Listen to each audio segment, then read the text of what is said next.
Hey everybody, it's Jared here at Big Pine Sports. We're going to go check on Kevin and see what he's doing. He's got quite the RMAX build going on. Should we go see what he's up to?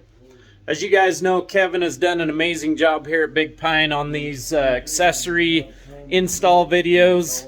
He knows what he's doing, but we're going to go find out what he's up to on this limited build. What you got going on, Kev? Hey, Jared. You got a mess going on in here. There is stuff going everywhere. Yeah, it's torn apart a little.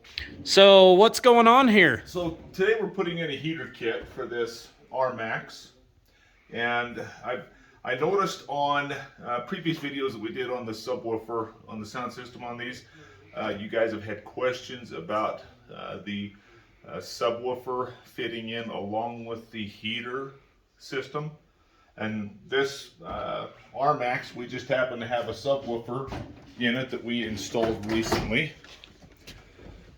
and it shows how it will fit perfectly along with the heater underneath that driver's seat. So there's plenty of room, obviously, to pull it both off. Tell us a little bit about how the sub goes in. So for these two-seaters, I had to pull this panel off and then pull this panel off right here, just giving me access to that whole cavity.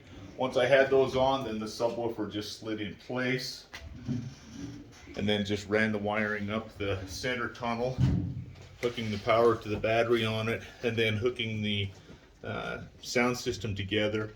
These already come pre-wired for rear speakers, so it's just simply running the wire for the subwoofer. How does the sub bolt in? How's it mounted? There's a bracket down at the bottom on the front of the subwoofer,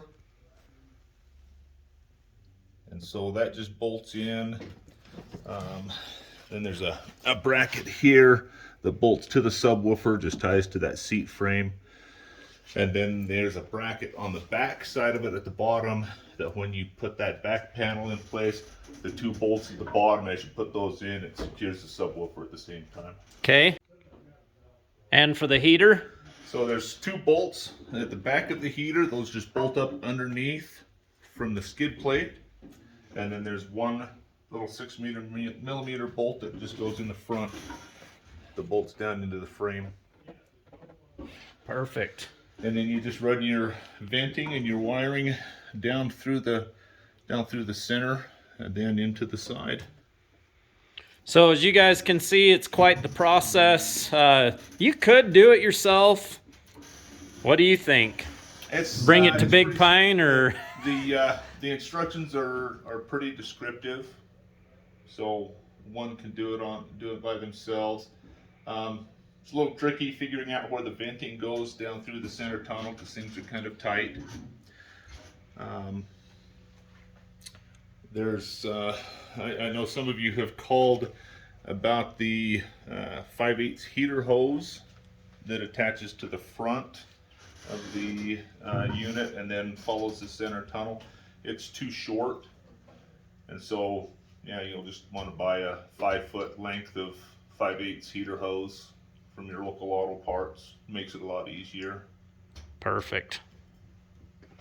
All right, guys, there you have it. If you have any questions, post up in those comments below. We are monitoring the YouTube page daily. We want to get your questions answered and get you guys taken care of.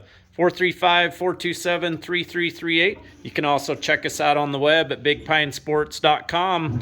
This machine is going to Mr. Kevin Diamond. You're going to love it. Have a great day, everybody.